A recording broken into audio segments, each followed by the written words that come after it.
क्या हो अगर मैं कहूँ कि थॉमस एडिसन के 10,000 प्रयोगों के बाद जो बल्ब जला था, या फिर हेनरी फोर्ड का इतना बड़ा साम्राज्य खड़ा होना, इन सब के पीछे कोई किस्मत नहीं थी। किस्मत तो बिल्कुल नहीं थी। राइट, किस्मत नहीं थी। मतलब ये कोई चमत्कार नहीं था, बल्कि एक ऐसा सटीक गणित था जिसे हम किसी भी प्रयोगशाला में परख सकते हैं। सफलता कोई जादू नहीं है, ये बस कॉज एंड इफेक्ट यानी कारण और प्रभाव की एक मशीन है। बिल्कुल। और देखिए, इस मशीन के पुर्जों को समझना ना पूरी तरह से संभव है। आज की इस गहन चर्चा में हमारे पास जो स्रोत है वो डेल कार्नेगी और नेपोलियन हिल जैसे सेल्फ हेल्प के दिग्गजों के विचारों का एक अनूठा संगम है। और ये स्रोत सफलता को ना किसी धुंधले रहस्य की तरह नहीं, बल्कि 10 वैज्ञानिक सूत्रों के रूप में पेश करता है। हाँ, क्योंकि विज्ञान का तो मूल आधार ही यही है ना कि अगर परिस्थितियों को सही तरीके से नियंत्रित किया जाए तो परिणाम की भविष्यवाणी आसानी से की जा सकती है। तो हमारा मिशन आज ना इन सूत्रों की कोई बोरिंग सी लिस्ट पढ़ना नहीं है। हमें उस मनोविज्ञान और उस विज्ञान को डिकोड करना है जो इन सिद्धांतों को असल जिंदगी में काम करने योग्य बनाता है। सही कहा। आखिर स्रोत सामग्री इन्हें महज एक सलाह ना कहकर वैज्ञानिक सूत्र क्यों मानती है? तो चलिए दिमाग के भीतर बनने वाले उस ब्लूप्रिंट से शुरू करते हैं। बिल्कुल। स्रोत के अनुसार ना किसी भी उपलब्धि की शुरुआत एक निश्चित उद्देश्य से होती है, लेकिन मेरा सवाल यह है कि एक लक्ष्य बना लेना विज्ञान कैसे हो गया? देखिए, इसे हम ना भौतिकी के नजरिए से समझते हैं। जब ऊर्जा बिखरी हुई होती है तो उसका कोई खास प्रभाव नहीं होता है। हाँ, वो तो है। तो ये जो निश्चित उद्देश्य है ना, ये मानव मस्तिष्क की ऊर्जा को एक दिशा देने का काम करता है। ये महज एक इच्छा नहीं है, बल्कि हमारे दिमाग के संसाधनों को एक विशेष दिशा में चैनलाइज करने की प्रक्रिया है। अच्छा। जब किसी इंसान के पास एक स्पष्ट लक्ष्य होता है तो उसका दिमाग अवचेतन स्तर पर उन सूचनाओं को प्राथमिकता देना शुरू कर देता है जो उस लक्ष्य से जुड़ी होती हैं। ये तो बिल्कुल वैसा है जैसे किसी यात्रा पर निकलने से पहले जीपीएस में अपनी मंजिल डालना। एग्जैक्टली। मतलब मंजिल तय किए बिना इंसान चाहे कितनी भी तेज गाड़ी चला ले, वो पहुंचेगा कहीं नहीं। बिल्कुल सही एनालॉजी है। और यहीं पर स्रोत एक बहुत ही दिलचस्प शब्द जोड़ता है, सक्रिय विश्वास या एक्टिव बिलीफ। हाँ, केवल विश्वास नहीं, बल्कि सक्रिय विश्वास। पर यह सक्रिय शब्द इस पूरे समीकरण को कैसे बदल देता है? यहीं पर न्यूरोसाइंस यानी मस्तिष्क विज्ञान की बड़ी भूमिका आती है। हमारे दिमाग में ना एक हिस्सा होता है जिसे रेटिकुलर एक्टिवेटिंग सिस्टम कहते हैं। RAS, right? हाँ, RAS। अब हर सेकंड हमारे आसपास लाखों सूचनाएं घूम रही होती हैं, लेकिन हमारा दिमाग पागल ना हो जाए इसलिए RAS एक फिल्टर की तरह काम करता है। ओके। जब कोई इंसान किसी चीज पर सक्रिय विश्वास करता है, यानी ऐसा विश्वास जिसके पीछे कोई एक्शन हो, तो वो असल में अपने RAS को रीप्रोग्राम कर रहा होता है। अरे वाह। अचानक उस इंसान को अपने आसपास वो सारे अवसर दिखाई देने लगते हैं जो पहले से वहीं मौजूद थे, लेकिन उसका दिमाग उन्हें इग्नोर कर रहा था। ये तो बहुत ही शानदार कॉन्सेप्ट है। इसका मतलब है कि सक्रिय विश्वास का मतलब सिर्फ हाथ जोड़कर प्रार्थना करना नहीं है। बिल्कुल नहीं, बल्कि अपने दिमाग के रडार को ट्यून करना है ताकि वो सही सिग्नल्स पकड़ सकें। लेकिन इस मानसिक ब्लूप्रिंट वाले हिस्से में एक चीज मुझे थोड़ी खटक रही है। क्या? स्रोत कल्पना को एक सूत्र मानता है और कहता है कि ये संभव को करने का साहस है। हाँ। लेकिन अक्सर हम कल्पना को ना ख्याली पुलाव पकाना या दिन में सपने देखने से जोड़ते हैं। हाँ, लोग ऐसे ही सोचते हैं। तो दिन में सपने देखना साहस कैसे हो सकता है? देखिए, कल्पना और दिन में सपने देखने के बीच एक बहुत ही बारीक लेकिन बहुत महत्वपूर्ण अंतर है।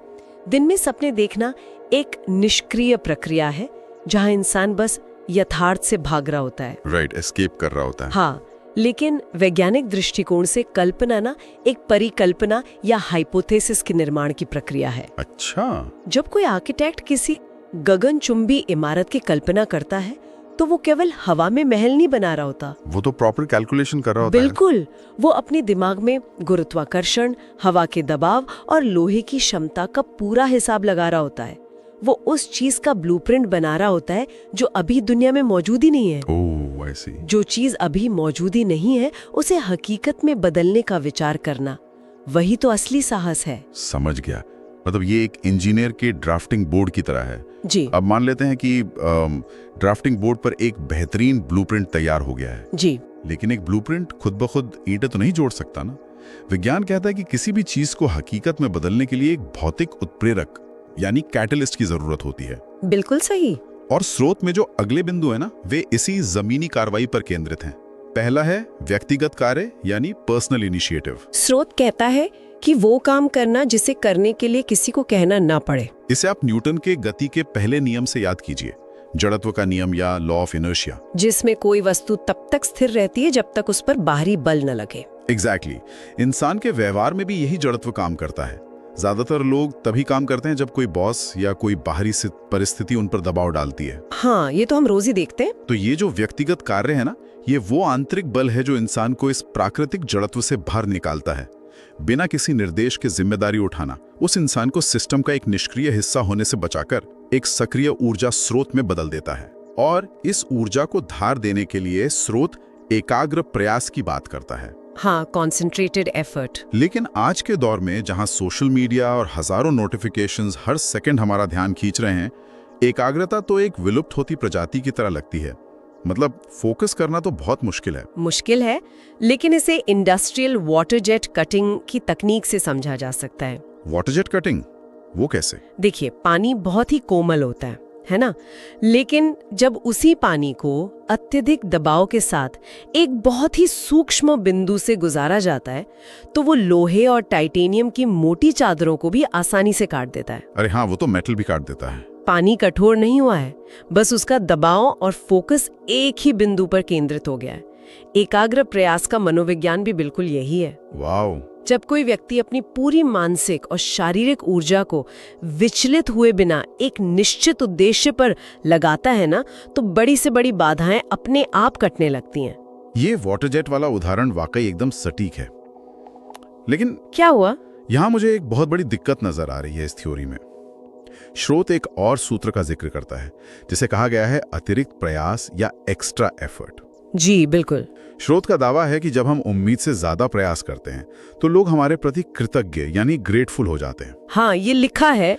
लेकिन व्यावहारिक दुनिया में, खासकर कॉर्पोरेट जीवन में, अगर कोई कर्मचारी हमेशा अपनी जिम्मेदारी से ज्यादा काम करता है तो लोग कृतज्ञ कहाँ होते हैं? तो क्या होते हैं? वो तो उसका फायदा उठाना शुरू कर देते हैं ना। बॉस उस पर और ज्यादा फाइलें लाद देता है। तो ये वाला विज्ञान तो जमीन पर फेल होता हुआ दिख रहा है मुझे। मैं समझती हूँ, ये एक बहुत ही वाजिब आपत्ति है, लेकिन स्रोत यहाँ अधिक काम करने यानी बस ओवरवर्किंग और अतिरिक्त मूल्य निर्माण के बीच के गहरे अंतर को स्पष्ट कर रहा है। अच्छा, कैसे? गधे की तरह एक ही काम को बार बार ज्यादा करना अतिरिक्त प्रयास नहीं है, वो तो बस शोषण को निमंत्रण देना है। विज्ञान के नजरिए से इसे असिमेट्रिक वैल्यू या विषम मूल्य का निर्माण कहते हैं। विषम मूल्य? इसे थोड़ा और सरल करते हैं, ये क्या होता है? देखिए, जब कोई व्यक्ति केवल उतना ही काम करता है जितने की उम्मीद की जाती है, तो वो बस एक साधारण लेन देन है। हाँ, गिव एंड टेक है। लेकिन जब वो कोई ऐसा रचनात्मक समाधान देता है जिससे मान लीजिए समय या पैसे की बहुत बड़ी बचत हो, तो वो अपने इकोसिस्टम में एक नया मूल्य जोड़ रहा होता है। राइट, एक वैल्यू क्रिएट कर रहा होता है। और मानव मनोविज्ञान में लॉ ऑफ रेसिप्रोसिटी काम करता है। जब किसी को अप्रत्याशित रूप से कुछ अतिरिक्त मिलता है तो वो मनोवैज्ञानिक रूप से आसानमंद महसूस करता है। ओके। हो सकता है कि गलत जगह पर या किसी टॉक्सिक बॉस के सामने ये तुरंत काम न करे, लेकिन लंबी अवधि में व्यापक बाजार और समाज इस अतिरिक्त मूल्य को पहचानता है और अवसर के रूप में इसका इनाम वापस जरूर देता है। ये नजरिया तो स्थिति को बिल्कुल बदल देता है। मतलब बात सिर्फ ज्यादा पसीना बहाने की नहीं है, बल्कि सामने वाले की उम्मीद से परे एक ऐसा इम्पैक्ट पैदा करने की है जिसे वो इग्नोर ही ना कर सके। बिल्कुल। अब देखिए, एक वाटर जेट की मशीन कितनी भी पावरफुल क्यों ना हो, उसे भी तो पानी की सप्लाई के लिए पाइपलाइन चाहिए, बिजली चाहिए। हम अकेले शून्य में सफल तो नहीं हो सकते ना। एकदम सही बात है। तो स्रोत का जो अगला हिस्सा है वो इंसानी रिश्तों और सामाजिक ऊर्जा के विज्ञान पर रोशनी डालता है। यहाँ एक बहुत ही चर्चित कॉन्सेप्ट का जिक्र है, उत्तम गठजोड़ या मास्टरमाइंड प्रिंसिपल। जी, मास्टरमाइंड। इसका अर्थ बताया गया है कि ऐसे लोगों के साथ नेटवर्क बनाना जिनके पास वो सब कुछ है जो शायद आपके पास ना हो। अक्सर इसे ना लोग एक जिगसॉ पजल को जोड़ने जैसा कहते हैं, लेकिन अगर हम वैज्ञानिक गहराई में जाएं तो ये मेटलर्जी यानी धातु विज्ञान की तरह काम करता है। धातु विज्ञान, वो कैसे? अगर हम सिर्फ लोहे की बात करें तो वो बहुत मजबूत होता है, लेकिन वो आसानी से जंग खा जाता है और भंगुर या ब्रिटल हो सकता है। हाँ, टूट सकता है। लेकिन जब उसी लोहे में कार्बन का बस एक छोटा सा प्रतिशत मिला दिया जाता है तो वो स्टील बन जाता है। अरे हाँ। उसकी ताकत कई गुना बढ़ जाती है। तो उत्तम गठजोड़ दो कमजोरियों को छिपाने की कला नहीं है, बल्कि दो अलग अलग ताकतों का एक ऐसा रासायनिक मिश्रण है जो एक नई और अजेय ऊर्जा पैदा करता है। ये धातु विज्ञान वाली बात ना दिमाग में एकदम सटीक बैठती है। कोई भी व्यक्ति अपने आप में परफेक्ट तो नहीं है। बिल्कुल नहीं। किसी के पास विजन होता है तो किसी के पास उसे जमीन पर उतारने का हुनर। और इस पूरे गठजोड़ को जो चीज एक साथ बांधे रखती है वो शायद हमारा अगला सूत्र है, उत्साह, एंथुसियाज्म। हाँ, स्रोत ने इसे एक ऐसा शीघ्र फैलने वाला गुण कहा है जो उत्साही लोगों को आकर्षित करता है। लेकिन एक मिनट जी, क्या सिर्फ चेहरे पर एक बड़ी सी नकली मुस्कान रखने से और जोर जोर से बातें करने से ही हम सही लोगों को अपनी ओर खींच सकते हैं? मतलब चुंबकत्व पैदा करने के लिए क्या इतना ही काफी है? नहीं, सतही मुस्कान और सच्चे उत्साह में बहुत जमीन आसमान का फर्क है। वही तो। जीव विज्ञान और न्यूरोलॉजी के नजरिए से ना इसे मिरर न्यूरॉन्स के माध्यम से समझा जा सकता है। ये मिरर न्यूरॉन्स क्या करते हैं? मानव मस्तिष्क इस तरह से इवॉल्व हुआ है कि वो अपने आसपास के लोगों की भावनाओं और उनकी ऊर्जा को स्कैन करके उसे तुरंत कॉपी करता है। अच्छा। जब कोई इंसान किसी निश्चित उद्देश्य को लेकर भीतर से पूरी तरह आश्वस्त होता है, जब उसके अंदर एक गहरा जुनून होता है, तो उसका ये सच्चा उत्साह उसके व्यवहार, उसकी आवाज और उसकी बॉडी लैंग्वेज में अपने आप झलकता है। और सामने वाले के मिरर न्यूरॉन्स उसे तुरंत पकड़ लेते हैं। सटीकता से यही होता है। ये एक पूरी तरह से जैविक प्रक्रिया है। लोग स्वाभाविक रूप से उस व्यक्ति की ओर खिंचे चले जाते हैं जिसे स्पष्ट रूप से पता हो कि वो कहाँ जा रहा है। वाओ। उत्साह एक संक्रामक ऊर्जा है जो दूसरों के दिमाग में भी उसी फ्रीक्वेंसी के सिग्नल पैदा कर देती है। यही वजह है कि इसे लोगों को आकर्षित करने वाला एक साइंटिफिक चुंबक माना गया है। तो अब तक की जो तस्वीर बन रही है वो बहुत ही शानदार दिख रही है। जी। हमने इस संक्रिया विश्वास के साथ दिमाग के रडार को ट्यून कर लिया। जी। वाटर जेट की तरह एकाग्र प्रयास भी कर लिया। जी। लोहे और कार्बन को मिलाकर स्टील जैसा उत्तम गठजोड़ भी बना लिया। बिल्कुल। और उत्साह के चुंबक से सही लोगों को आकर्षित भी कर लिया। सब कुछ एकदम परफेक्ट लग रहा है, लेकिन हकीकत की दुनिया इतनी परफेक्ट तो नहीं होती। बिल्कुल नहीं होती। जीवन की प्रयोगशाला में हर प्रयोग पहली बार में सफल नहीं होता। और जब इतने बड़े लक्ष्य लेकर कोई इंसान मैदान में उतरता है तो असफलताएं, रुकावटें और तूफान आना तो 100% तय है। एकदम तय है। ऐसे कठिन समय में दिमाग को फटने से कैसे बचाया जाए, ये स्रोत के अंतिम 2 सूत्र बताते हैं। इनमें से पहला है सटीक सोच, यानी एक्यूरेट थिंकिंग। जी। श्रुति से कल्पनाओं से तथ्यों को अलग करने की योग्यता बताता है। लेकिन यहाँ ना मुझे एक बड़ा विरोधाभास नजर आ रहा है। विरोधाभास कैसा? थोड़ा पीछे चलते हैं। शुरुआत में जब हम ब्लूप्रिंट बना रहे थे तो हमने कल्पना की बहुत तारीफ की थी। हाँ, की थी। हमने कहा था कि संभव को करने का साहस ही कल्पना है और ये बहुत जरूरी है। लेकिन अब जब हम समस्याओं के बीच खड़े हैं तो स्रोत कह रहा है कि कल्पना को तथ्यों से दूर रखो, सटीक सोच अपनाओ। क्या ये दोनों बातें एक दूसरे के विपरीत नहीं जा रही?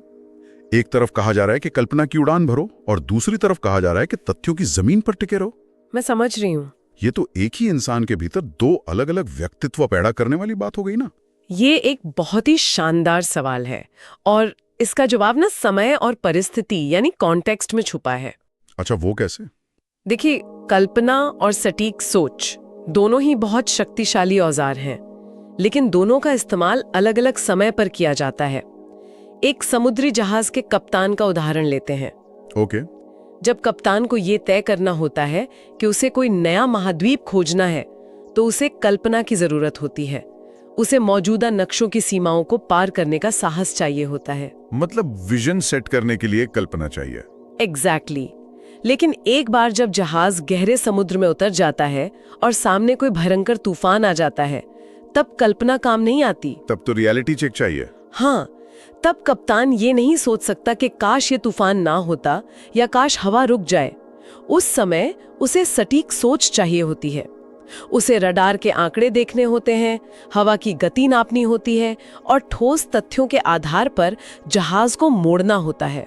वाओ, ये बहुत क्लियर है। समस्या आने पर भावनाओं, डर या मनगढ़ंत धारणाओं को किनारे रखकर केवल कड़वे तथ्यों का विश्लेषण करना ही सटीक सोच है। विजन बनाने के लिए कल्पना और रास्ते की समस्याओं को सुलझाने के लिए सटीक सोच। तो ये विरोधाभास नहीं बल्कि एक तरह का संतुलन है। बिल्कुल संतुलन है। ये बहुत ही स्पष्ट हो गया। कल्पना मंजिल देखने की दूरबीन है और सटीक सोच पैरों के नीचे के गड्ढे देखने का चश्मा है। क्या बात है। और इसी चश्मे से जब कोई इंसान अपनी असफलताओं को देखता है तो वो हमारे स्रोत के अंतिम और शायद सबसे गहरे सूत्र तक पहुंचता है, विपरीत परिस्थिति से लाभ उठाना। हाँ, स्रोत एक बहुत ही शक्तिशाली बात कहता है कि हर असफलता में ना सफलता के बीज छुपे होते हैं। विज्ञान के इतिहास में देखें तो कोई भी प्रयोग कभी असफल नहीं होता। प्रयोग केवल डेटा इकट्ठा करने का एक तरीका है। राइट। जब कोई वैज्ञानिक किसी बीमारी की वैक्सीन बनाता है और वो काम नहीं करती तो वो रोता नहीं है, वो ये नोट करता है कि ये खास केमिकल का मिश्रण इस वायरस पर काम नहीं करता। मतलब उसे एक नया डेटा मिल गया। हाँ, ये एक नई जानकारी है, ये एक तथ्य है। विपरीत परिस्थिति से लाभ उठाने का अर्थ है हर हार को एक नए डेटा पॉइंट की तरह देखना। जैसे वो थॉमस एडिसन वाली बात है ना कि उन्होंने बल्ब न बनाने के 10,000 तरीके खोज लिए थे। सटीक रूप से वही बात है। जो व्यक्ति सटीक सोच का इस्तेमाल करता है वो असफलता से पैदा होने वाली निराशा की भावनाओं को एकदम अलग कर देता है। हाँ। और उस असफलता के भीतर छिपे हुए तथ्य या उस सबक को बाहर निकाल लेता है। वही सबक उसकी अगली सफलता का बीज बन जाता है। तो जो अगर हम इस पूरी चर्चा को एक बड़े फ्रेम में रखकर देखें तो ये डेल कार्नेगी और नेपोलियन हिल के विचारों की महज 10 बातों की कोई सिंपल सी सूची नहीं है। बिल्कुल नहीं। ये मानव मनोविज्ञान और कर्म का एक पूरा इकोसिस्टम है। एक इंसान निश्चित उद्देश्य से शुरुआत करता है जी, फिर वो सक्रिय विश्वास के जरिए अपने दिमाग के फिल्टर को नए अवसरों को देखने के लिए ट्यून करता है। कल्पना के जरिए वो आर्किटेक्ट की तरह एक नया ब्लूप्रिंट बनाता है, अपनी ऊर्जा केंद्रित करता है और अतिरिक्त प्रयास से समाज में एक ऐसा विषम मूल्य पैदा करता है